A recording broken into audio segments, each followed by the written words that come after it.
Felt Out. I'm your host, Josh Chapman, and today we're back. We're doing some more Shadow Lording. We're back for episodes 5 and 6. Oh, 3.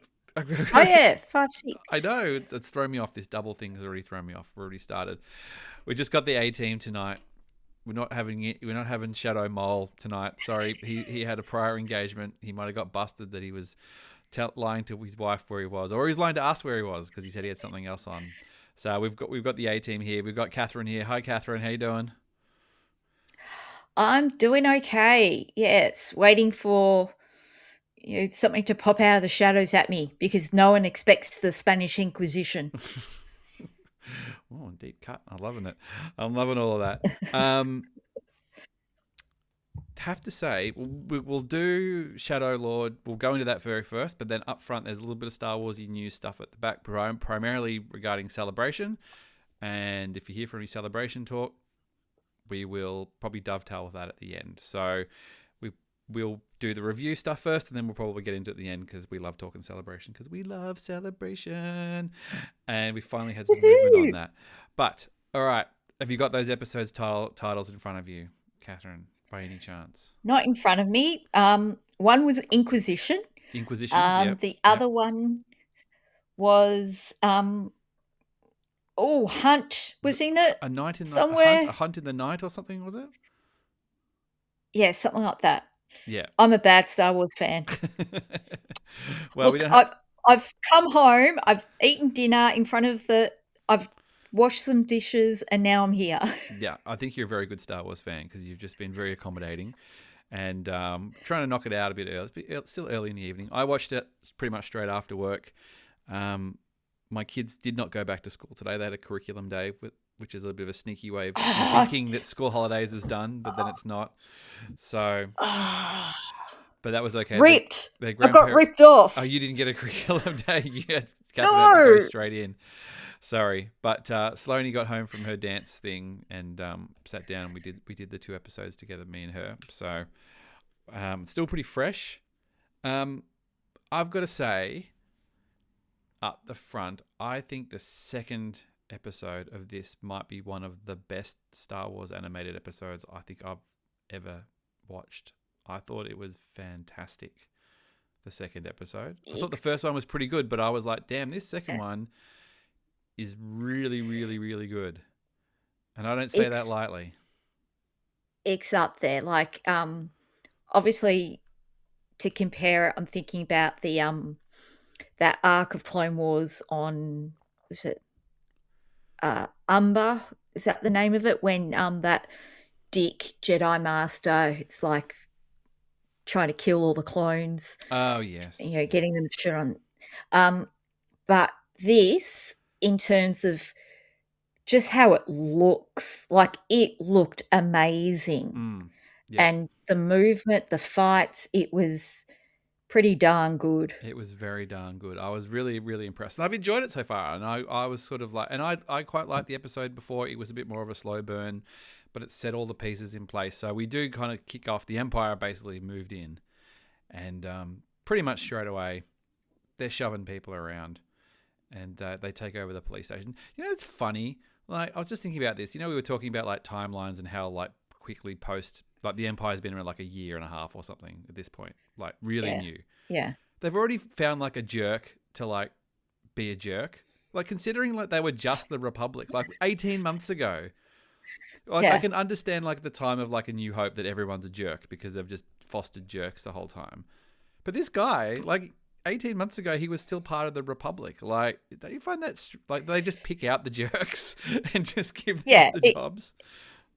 It must be in the job description. It must be jerk, and somehow they're filtering. Is to pick all the jerks. Yeah. Like completely the opposite of. If anyone's watched Jury Duty, the latest one, Company Retreat, came out a few weeks ago. Really good, but somehow they find the nicest people in the world to do this kind of to put in the situation. Like the person in there. Yep. Yeah. So whatever filtering purpose thing they did to find the Ronald or the Anthony in Jury Duty, They did the opposite filter for the to Empire. find the people to run the Empire. Yep. Yep. They kind of just like, anybody who's asking too many questions are sort of being, moved on, or, desk job. Mm. Anybody who's like, oh yeah, I'll kick some heads. I don't mind. I don't mind being a jerk and bossing people around. So we get a new sort of guy who's coming to the Empire. I can't remember his name. Was something Blake, Captain Blake or something. Your classic British Empire jerk, basically. Like, draw me a picture of an Empire British jerk, and it's just this guy. Yeah. That's why old mate Krennic is so good, because he's old mate Empire, but Australian, trying to be posh British. He's a bit more working class, wasn't he? He's a bit more trying to fit in. This other bloke is just, he's been waiting for the moment. He's just been complaining that the Republic was too soft and it was a bunch of namby-pambies, and when are we going to tighten things up? But they roll in with the Empire. The Empire start pushing around, going to the cop shop, getting in the face of the one good cop in the precinct, Catherine. Just, who just wants to be a good dad. And he's just getting pushed around. They're asking questions. Although Two Boots is loving it. Two Boots thinks it's the best thing ever. Until they tell him to remove his two boots. I know. He's like, if I haven't got my two boots, then what am I? I'm just another automaton. They're my whole identity. It was only at that point that he started to go, I've made a huge mistake. Yeah, he's having a little bit of robot regret. But, so the Empire moves in, and then, the captain's son turns up at the cop shop, and he's been taken in for interrogation. And Mr. Gassius himself from Ahsoka, well, who does speak, not Gas at this stage. So whatever he is, he's did he have a name in Ahsoka? Am I being really dumb? I'm sure he did. I think the fans, at least, we called him something started with Marek? M. Was that him? Something like that. Yeah. Yeah. And I'm sure I can look it up. I'm sure it's on like IMDb. I've just found his Wikipedia very quickly. Yeah. Known as one time as the first brother. So he was the first brother from another mother. Okay. Well, that makes sense because, still early on. And obviously not Gas at this stage. Obviously high enough or important enough to be messed with if he gets killed at some point. You know what I mean? Like, obviously something happens to him, and essentially at some point they've decided he's important enough to do some weird stuff too. Probably that weird stuff that they were doing to the stormtroopers too. It's probably all connected to all of that. I'd say. So he's basically leading the interrogation. So they've sort of come for Maul and got bonus Jedi as sort of the icing on the cake, really. But they did primarily come for Maul, so he is still high priority because they've certainly brought a lot of people. Yeah, well, you would. Yeah. But it was definitely interesting to see him very much narrowing in on Maul. No idea there's other Jedi there. Mm-hmm. Maybe getting an inkling when he looked at the crime scene, and then he came to Lawson's house and burst his way in. Let's not get ahead of ourselves. He does, because he interrogates him. No, it's okay. It's how we roll. We're all over the shop. He kind of goes, oh, that's a bit weird that all your mates got killed and then for some reason you got away from Maul. Like, what's that all about? Like, that seems a bit sus unless you had some help. And I think that's when he sort of first gets a little sniff that something's going on. Now, there's a really interesting thing I want to talk about, and I can't remember. I'm pretty sure it's in this episode, and maybe it's in the start of the next one. But so effectively, like, they crossed the Maul, and they're just like, "Oh, the Empire's moved in. Should we go?" And he's like, "Nah. I'm going to track down this apprentice. I see something. She's worth the trouble." But he's in a bit where he's with the Knight brothers, and one of them is like, how he got like chopped in the leg. In the fight with Dookie. Oh, God damn it. I've got to write his name now. President from 24. Oh, is it? Yeah. Oh, okay. I don't actually see 24, Or but one of the presidents. I think there were a few. Okay, Deco Ducky. Okay, but when they're working on the leg, there's like a moment where they kind of like they're zapping it, and Maul like winces, like he kind of goes like, ugh. Like he registers that he could feel it, and I've never occurred to me that he actually had feeling like anything below the waist, which I found was quite fascinating. Mm.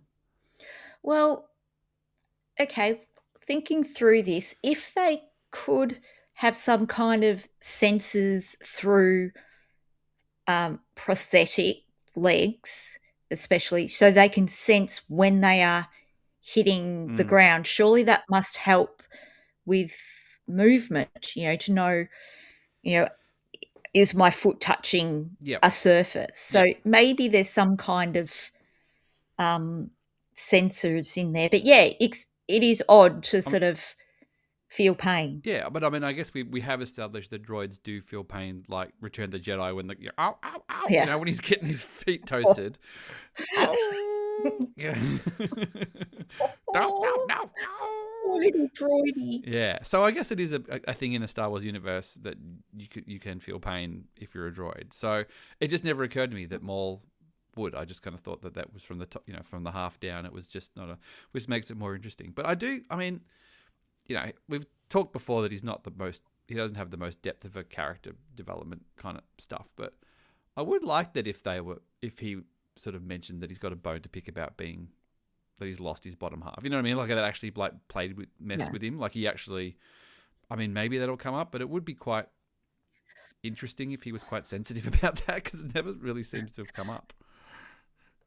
I'm trying to think back to the Clone Wars episodes where, I mean, when he was Spider Legs, he was off his rocker, Yep. and he sort of came back to stability um, once he gained more, like legs like he had. So Was it ever maybe explained why he had spider legs?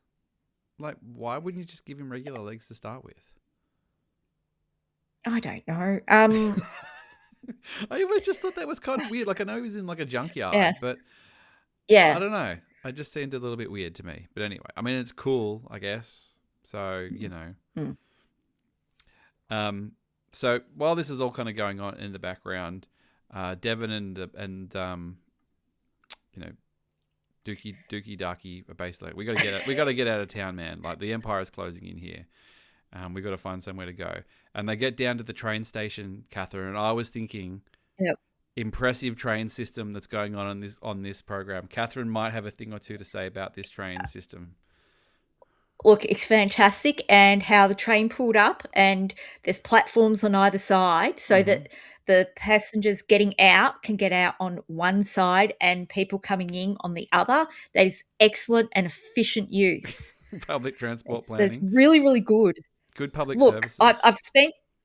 I've spent the last few weeks doing a lot of transfers at Caulfield Station here in Melbourne, and I'd be happy with a cross-platform transfer, let alone how efficient that is. Yes, yes, please. And you would get some But train yes, a talking. very efficient public transport system, and yet people are still driving their own individual vehicles.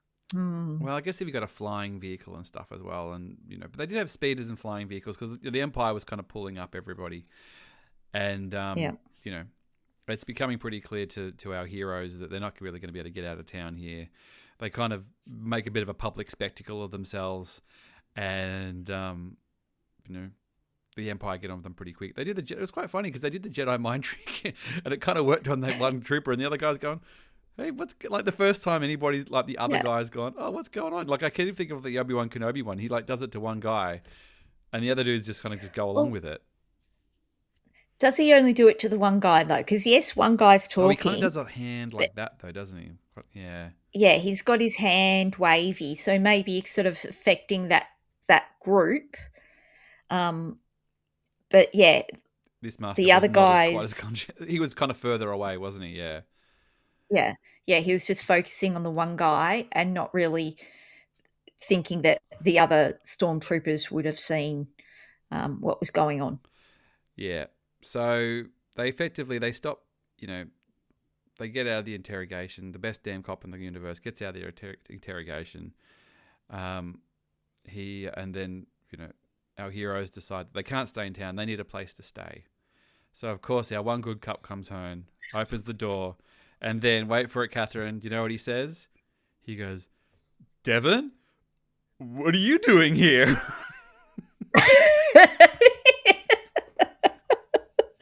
What are you I've doing been waiting. here? I literally said that with Sloan. I watched that when he opened the door, and she was there. "Devon, what are you doing here?" That was the line. For anybody playing at home, that was the line last week that had something to do with Devon, and I couldn't figure out what it was. And it came to me in the middle of the week, and I told you, Catherine, what it was. I think I might have done a little that's just. I can't be bothered. I want to do the meme, but I just can't be bothered. It's in case anyone's wondering, it's from the Californians sketch that they did a number of times on Saturday Night Live. Yeah. And it was like this sort of bad soap opera, and it was Fred Armisen, and one of the characters was Devon, and he literally goes, "Devon, what are you doing here?" And it's just, what are you doing here? It just played so perfectly into that moment. It was like it was made for it. I really should just like make the meme and put it up before someone else does it, but I just you hear it here first. If we get this podcast out first, but effectively that's what happens, and they turn up. We've made a Monty Python and Saturday Night Live reference in the one podcast. I mean, we're doing well. Deepish cuts too. So effectively they're hiding out, and they're not happy about it. Obviously, the best damn cop in the universe isn't happy. Is it Branson? Yeah, Branson is not happy about it. Lawson, sorry, Branson. But his name's Brander Lawson. Yeah, I should know this by now. We're like 6 episodes in, and it was quite a funny moment because there's a bit where him and the Jedi Master are a bit like, "All right, we got to talk this out," and he sort of sends his son and Devon to his room, kind of, it's like, "Oh, we're gonna let the grown ups, talk," and all this sort of stuff, and they're sort of just hanging in the room, and I thought it would be hilarious if like the Inquisitor turned up, and they had to like get in the room to get them, and they're just like making out on the couch. They're just being left alone for like 2 minutes, because there was a little bit of just like tension in it. I'm like, oh, maybe there's they're probably similar age, and they just have a little snoggy on the couch. I think Riley was a little smitten. Devon a little less so. Yeah, but why not? She's still a teenager. Why not? But anyway, that didn't happen. But so then we're basically in the second episode, and it basically just goes hell for leather. It's kind of this elaborate sort of double chase sequence that just sort of doesn't really let up for the whole episode. It was the Inquisitor turns up, Marek turns up, and he's slashing the walls and jumping around, and then they get up on the roof, and then they steal a ship, and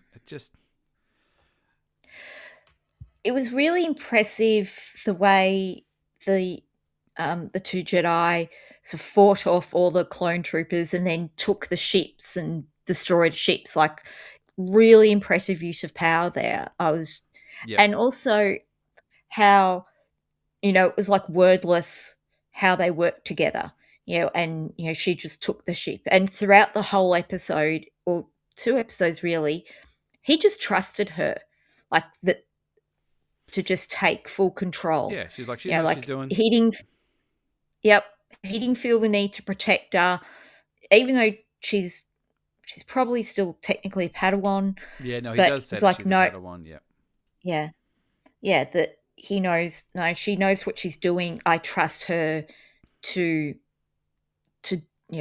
take the ship and to do these things. It was, a really good glimpse into what a Jedi Padawan relationship was like, because we've seen some of that, but that's been like mostly like Obi-Wan, Anakin, and Ahsoka, and I think all of them are a little not. This doesn't sound right, but not quite the ordinary sort of No, I relationship. think there's a Whereas little bit this, I more think, is ego involved in those other yeah, ones as well. This seems a lot yeah, more like like a a master thing, but a typical, lot more trust. Well, I guess there is yeah, trust in the other one, but I don't know. Like it. I know exactly what you mm, mean though. yeah, Yeah, and she like steals the ship and she's doing some maneuvers and then they kind of get split up. I thought that he was done this episode. I thought the master was done. mm, I feel like I think him being killed by the Inquisitors, the Empire, is basically what's going to push her towards Maul, because he keeps saying like they're our enemy, not me. And mm, if he gets taken down by the Empire, she'll go, all right, well I'll join you and help fight the Empire, I suppose. But yeah, it was just this cool sequence. They just sort of like they ran across the thing, they got on the train, and then fought on the train, and then Maul turned up, and it was really funny when they were fighting, and with like Maul and Merrick are fighting, and da da da, and then like the double lightsaber comes out, yeah. and then Maul switches his on. Sloane just goes, "Oh, he's been waiting for this." Oh, She Sloane, was just like, get on the podcast. she was very like the timing was like perfect. She was just like, like she was really, really invested, because there was that bit at the start, where he's doing the little like that weird bit where he was doing his little like training, bit at the Yeah, start where he was kind of practicing his moves and things. Yeah, and then they get this sort of good sort of knockout, drag out fight, and I'm just trying to remember how it ended. Oh, they cut the rail, didn't they? They cut the carriage. yeah, yeah. They cut the coupling between some of the cars, that they'd sort of hinted at in a way prior, Yeah, you because saw her sort when of glance the down at it. Yeah. leaping, yeah, and I did think cut the coupling, and eventually, yeah, they did. There was sort of it was good to see, that helicopter saber go up against the OG Yep. double-sided lightsaber. He's just like, well, I don't need any stupid spinning mechanic thing in here. This is pure, Yep. pure Maul. I can just twiddle it around in my hand and just do it like that. But yeah, really great sequence. I thought the fight stuff was great. I mean, it just, I don't know. Like sometimes you kind of go, oh, it's Darth Maul fighting some like an Inquisitor. It could just be a bit sort of edgelordy or whatever. But I just thought it was really, really good. Really well choreographed. Really well animated. It just looked cool. It didn't overstay its welcome. It didn't sort of just drag out forever. It was, yeah. And even, like, at the end, after it was done, or towards the end, how Maul just looked at Devon and said, am I the evil one, or some, or words to that Yeah. effect. He's like, basically, he's not belaboring the point. He's just like, hey, Yeah. yes, She's already it's me, kind of but bought in, because she was there's sort of them. echoing some stuff he was saying earlier in the episode too. And Master Dookie's a bit like, hey man, like you're saying it, but that's not your words coming out of your mouth right now. Like Yeah. So I think he's a little worried, rightfully so. But Yeah. I don't think things are boding well for him. I've just got a feeling he's going to be the tipping point for her, unfortunately. Yeah, because I think you're right that if the Inquisitor or whoever is coming up to back up the Inquisitor, if they get her master, that's it. She's joining up with Maul. Yep. Whether she goes full dark or not, that's good enough for him, because then he thinks he can probably corrupt her. And let's face it, she's got revenge on her mind. And Yeah. yeah, Well, I mean, and the fact that we know there's a second season, I feel like there's probably not a lot of reason to, like, I feel like you could pretty much end this season with her joining for, that could just be the cliffhanger of her going, yep, I'm in, let's do it. And then you roll into the second season. You don't actually need her to turn. You don't even need her to turn this season. You just need her to be buying in by the end of the season. Now that we know that we're sort of going back. So I guess we'll see where we land on that. But yeah, I mean, it's hard to describe because it was so sort of action packed. There wasn't, there were some character bits. So, Riley called his mum, He left, Empire, and she's just like, This, well, just do what the Empire says, and everything will be fine. Just like, thanks a lot, man. Now I've seen what they can do. yeah. Dad was right Yep. all along. And their apartment, burned down. Yep. So So they're on the lam as well, basically. yeah, Um, they go to the casino oh yes, of for course. to help to get out from that lady who used to be Lawson's informant. Yep, probably girlfriend as well. Could have been Yeah. the reason that Mum left. Could just be blaming the Empire, and could be that, Dad, maybe, who knows? He's the best damn cop in the thing, but he might not be the best damn husband. So who knows? But yeah, so they basically I thought that was weird when they just walked in the front door. Did you think that was kind of weird? I thought maybe you'd go up, at least considering she had a special sort of penthouse. Like, wouldn't you find your way up there and not walk through the front door? But anyway. Yeah, you try to be a bit more concealed because they were immediately spotted by someone who went, I can inform on you. Yeah, like just walk in the front door. That just seemed a little bit strange for some people who have just been chased around the city the whole time. Yeah. The casino, I did like how the casino sort of just looks like a kind of shit casino. It looked a little tired. It was just, there's some, some sort of tired slot machines and blah blah blah. And yeah, I'd forgotten about the casino. So yeah, they kind of get there, and of course they get chased around again. And that was actually before the train bit, so we just jumped around a little bit there. Yeah. But, good one for bringing that up. And then at the end, basically, Marek goes back and he's going, yep, I can confirm that Maul's here. And there's actually a couple of Jedi Knights as well. We might need to call in some help. So do we assume he's talking to Vader, or do we assume he's talking to Palpatine? I feel like Vader is probably the head of the Inquisitors. Yeah, because we sort of see a hooded figure, and you're right. Yeah, I don't know whether the Inquisitors have that direct line to the Emperor at this stage, or whether the Emperor has made Vader their commander, or is he talking to the other guy, the main? Oh, what's his name? The main Inquisitor. There's been artwork that the guy from the Ahsoka short is in this as well. He's got like the white mask. I've seen like a photo of him standing next to Marek. Yeah. So it could be him. So it could just be like the other Inquisitor. But I feel like if you're going to do that, would you need to hide it? Would you sizzle it as much? I don't know. Maybe. Mm-hmm. But it feels like they're just going, hey man, we're actually going to need some more hands on deck here. Yeah. I'm just annoyed now that I can't remember the name of the main Inquisitor. Did he have a name? As in the one who was bald. Like the one who was in the Clone Wars and the one who was in Obi-Wan. He was in like Rebels, and then Kanan killed him. But he was also in Kenobi. Yeah. I know who you're talking about. I can't remember. I think he might just be a numbered brother, but I could be wrong.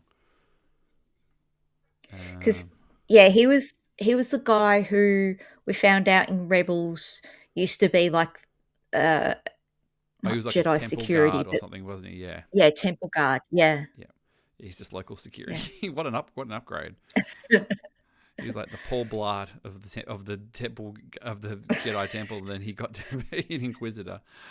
You're still going around on his little Sedgeway. Grand Inquisitor. This is a little bit further along. So Obi-Wan's a bit further along in the timeline, so who knows how many they've burnt through before then. But yeah. And that's kind of the end of the episode. I like I said, it kind of moves at a clip. It's a lot of action, so there's not sort of like stacks of plot points to turn on. But I like I said, I thought the episode was great. I thought action great, animation great, characters good, everybody good. Good now show. Please. Yeah, it just looked fantastic. Watching it, I'm like, I wish we'd gotten like a High Republic thing with this animation, because this is amazing.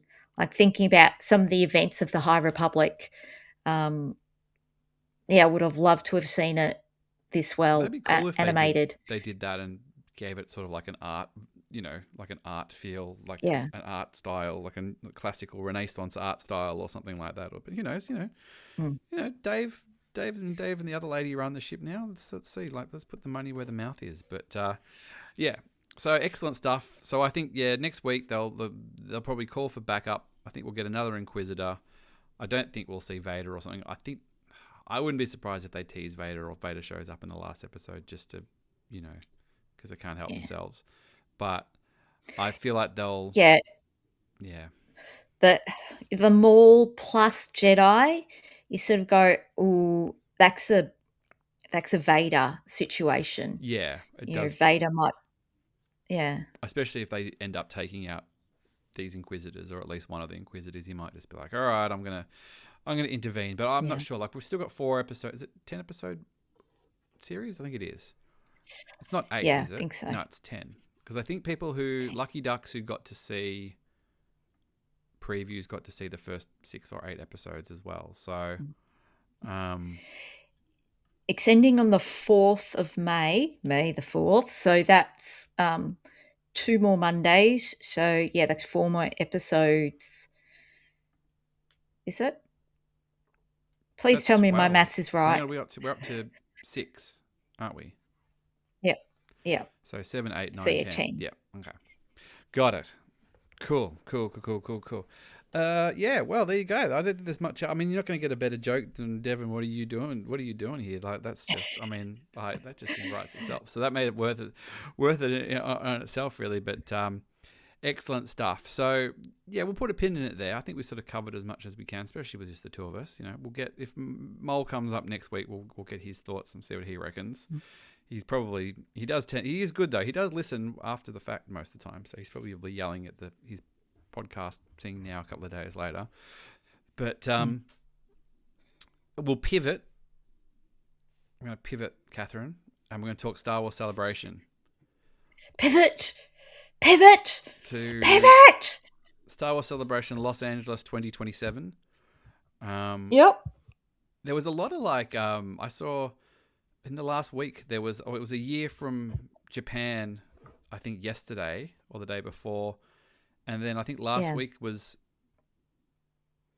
7 years from Chicago. Yes. Which is crazy. Yes. Yeah, so that means we're also creeping up to London anniversary as well. But yeah, so yeah, 7 years since Chicago seems like, that feels just a couple of years ago. And let alone Japan being a full year ago. Just to think that there are people that we saw in Chicago that we haven't seen since, which still feels crazy to me, that there are people that, someone like Hawes who we haven't seen since Chicago, which is crazy to me. And then even the people that we've seen who've been at all of them, it's been a year since we've seen them in Japan, someone like Jess Schrader, who we've seen at every one of them, who might be the only person we've seen at every one of them now that I think about it. As far as outside of our immediate Australian crew, apart from you, me, and Turbo, who've been at every one of them, I feel like she's the only one who's been at every other one that we've been at. I'll have to ask her. At least I as think far as Sean we Hoffman saw, but has. I didn't see Sean. He's probably been, as far as the people that we saw and hung out with, though. I think Sean has been at all of them. But we didn't really get to know Sean until Anaheim. But that's kind of crazy. Special sticker for Jess Schrader, one of the real ones, who fronts up every time. Hello, if you're listening. Should get it back on, actually. Might do that. Maybe we'll do a little special celebration, reminiscing one or something. We'll bring her in, and she can. And we'll get a couple of people on. We'll talk about that. But she'll be there, and I'm assuming next year, if we can get our tickets, which they've finally said are on sale. Finally. So 2 days after Maul Shadow Lord ends. Yeah, right? So I think it's May the 6th American time, May the 7th our time, 5 a.m. What day of the week is that? Thursday morning. Okay. I'll make sure I work from home that day. I know you don't have that luxury, but I usually do. I mean, that's not too bad. Like, I feel like we've had 2 a.m.s on a couple of Yeah. them. Japan was obviously the Yeah. best because they're in our Australian time zone. So it was just, just rolled in at whatever it was, 10 a.m. or whatever. And although I know it was harder for you Yeah. because you were actually at work. So you would Yeah. probably prefer this because at least you're in a controlled environment at your home. Yeah. Because, when I'm at work, it's quite often in front of students. So I can't be, like there waiting We're gonna wheel for a little out the TV. walking man, Yeah, yeah. This is going to take as long as it takes. screaming obscenities at a walking man. Yeah. So I mean, it's funny because it's always like it's stressful. It never gets any easier. But every time that we've gone without fail, there's been people trying to offload tickets at the as it's gone on. It's always and it always feels like if I needed to get a ticket, if I didn't have one, I would be able to get one, especially considering how many people we know now and people always can't go and things. And I felt like if it turned out that you got to the end and you didn't have a ticket, you could probably safely say that you'll be looked after by the time you wanted to get there. But considering the hoops and the logistics that have to be done, especially for us from Australia, it's nice just to have that in your hand to know that that's just that part taken care of. Yeah, and if like it'd be good for us to buy our own, but it's that thing of, well, last year I couldn't get through, but you could get through. You could buy mine and transfer it to me. So that's was an easy thing to do. Yep. Within our group of friends to do that type of thing. But to then have to resell, it was so funny. Like the day they announced that they're going to go on sale, I saw on the Facebook group someone asking about resale. It's like, dude, they haven't even gone on sale yet. Well, I don't know. They got rid of it for Japan. They didn't have it at all. Who knows? I don't know whether that was a localization thing, or if it was a Reed Pop thing, if it was a Japan thing. Maybe you're not allowed to resell tickets to things in Japan. I'm not sure. I feel like in America, if there's a chance to make a buck, if they resell them with a little premium on top, they would probably do it. They're doing the Jedi Master Passes this time differently, where they're not. Previously, they would have gone to the people who had one before. Like if you had one before, you were front of the queue to get them again. And this year they're getting rid of it. So it's basically every man for himself when they get in there. I don't think I'd bother.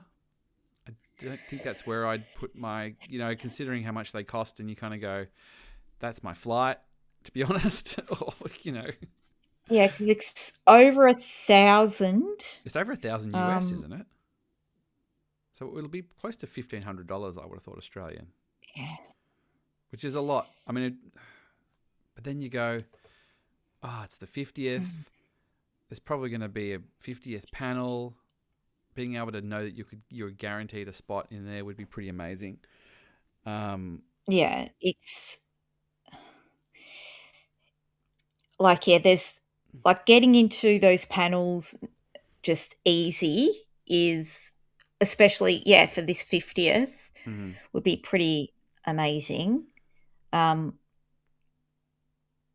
Although no Andor panels this time, probably, Catherine. So it'll probably be a lot more cruisy. Who knows? To just, Well, they could retrospective do like Andor, a season 2, retrospective. I'm just looking at Rayside now, and in Australian, the Jedi VIP, is $1,691. Oof. Compared to the 4-day pass of $365. Even that's, it's more expensive than Japan was. Japan, I mean, we did very well in Japan. The exchange rate really helped Australia. But also they in Japan, it was, the 4 individual days were the same cost as a 4-day ticket, and this time it's not. So you're going to get a little bit of a screw over if you can't get a 4-day pass. And also it looked like, and I've only seen this off a screen capture. I haven't read this myself, but it looked like the Thursday might be another preview-esque day with no major panels on, which would explain why it's cheaper.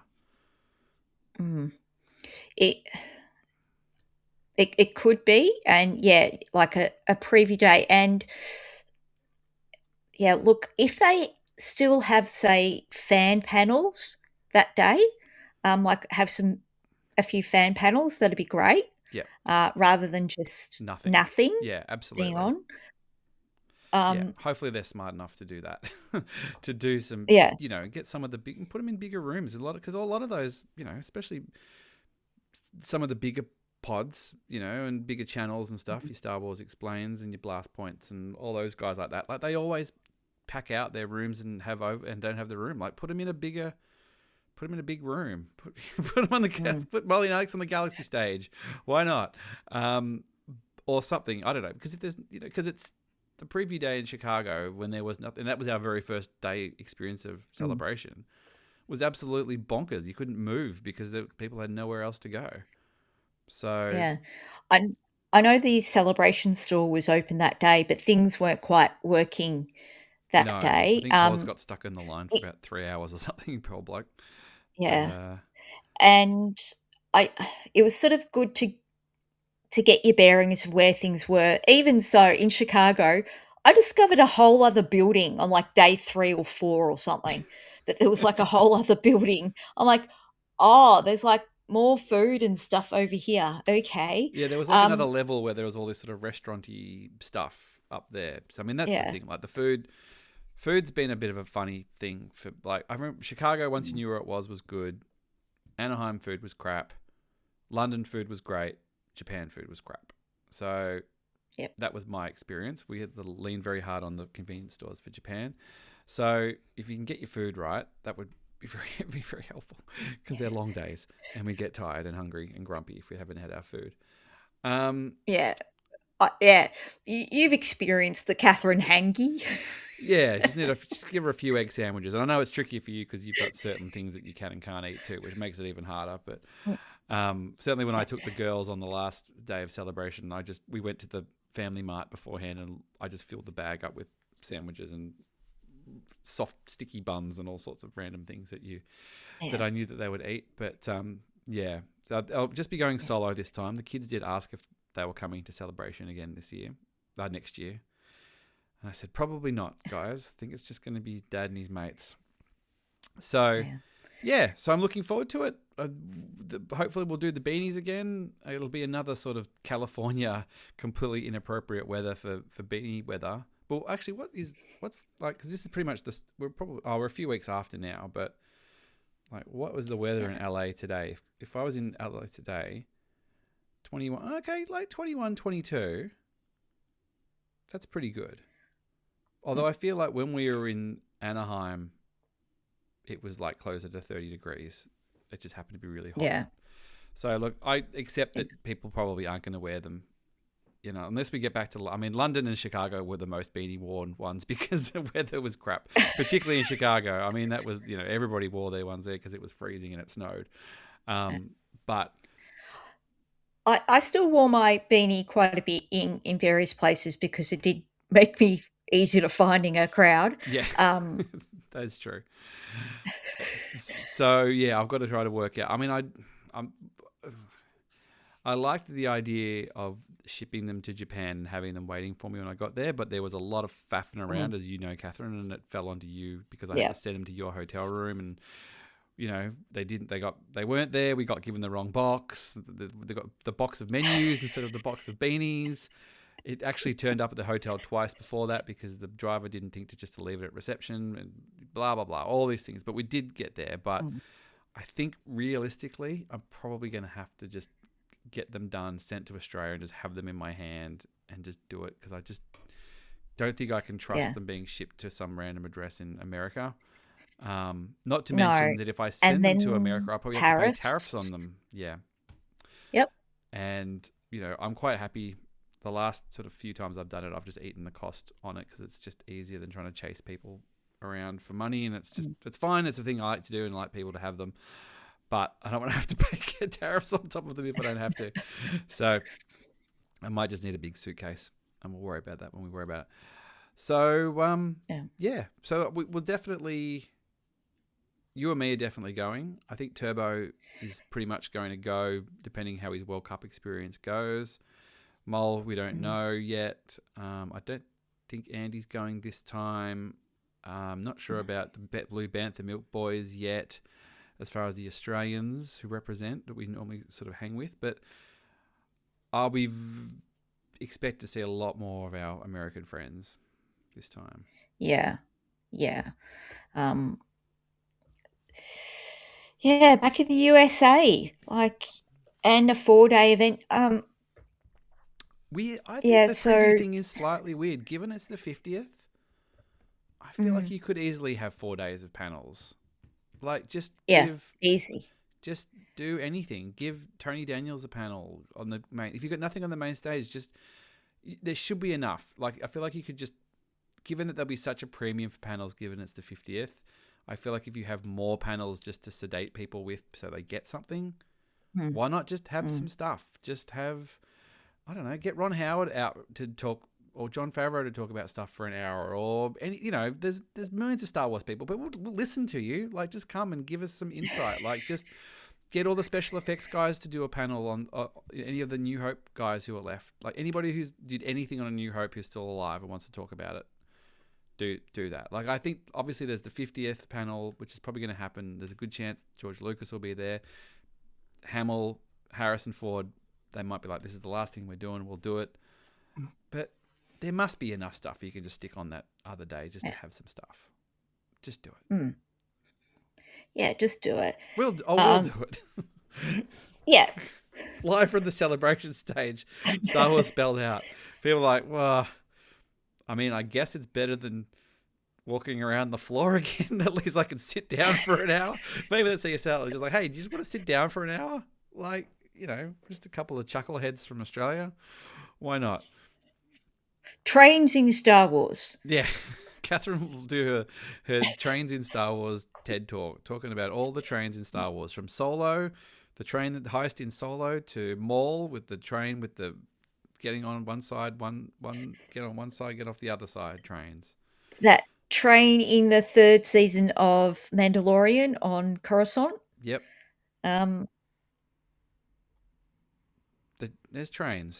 You can do your research. You've got a year to do it. You could apply for your fan panels, and say Catherine from that Geek Pod wants to do a panel on trains in Star Wars, and I'd like to do it on the celebration stage on the Thursday, which I hear is currently empty.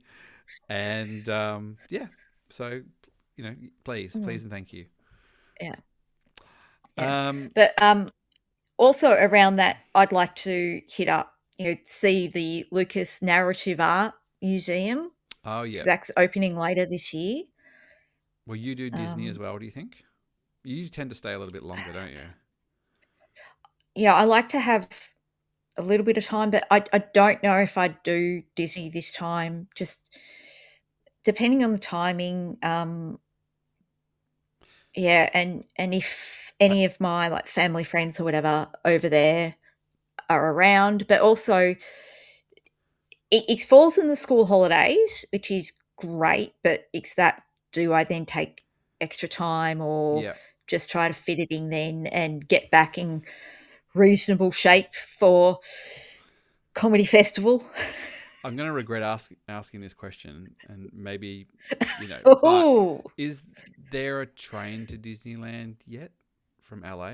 Because I know that we're going to do it. Have they done Have they done the airport one at least? That's got to be done for the World Cup. There's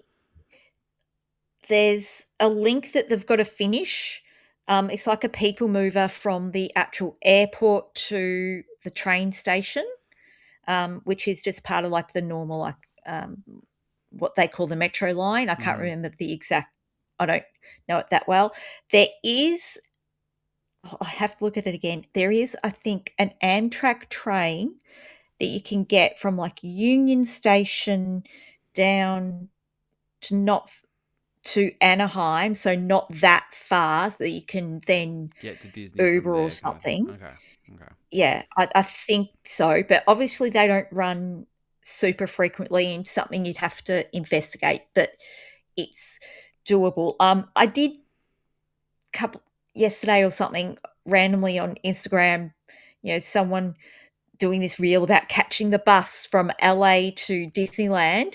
Oh, so easy, $1.95. And someone in the comments going, yeah, but you didn't mention that it's over 2 hours. Oh, God. Just on like a normal Like suburban bus. Suburban bus, yeah. Well, at least I have had a quick look. I know that the convention center is next to a train station, which is good, at least for especially for Los Angeles. So when we work out where we're staying and things, so there is, with a little bit of planning, there will be ways to get there, which is encouraging. But anywho's, we'll deep dive more on that when we get the tickets in our hot little hands. We've actually got them, and then we'll start the planning will start. Technically, we won't get them until we'll call. Yes. As long as we've got the barcode in our email inboxes, that's something. Yeah. Right. Well, we'll knock it on there. We've done some good time here. Got some good celebration talk in. Got some good Maul talk in. We'll be back next week to keep going. We'll see if it's just you and me, or if we have Maul again, or even anybody else. But thanks again for doing this, Catherine. I know you're not on holidays anymore, so it's a little bit of a tight thing, but appreciate it. Yes. Stupid work interfering with my holidays. Star Wars. I know. It's just the way it is, isn't it? All right. Thank you very much, everybody. See you later. Bye for now. Bye. Bye.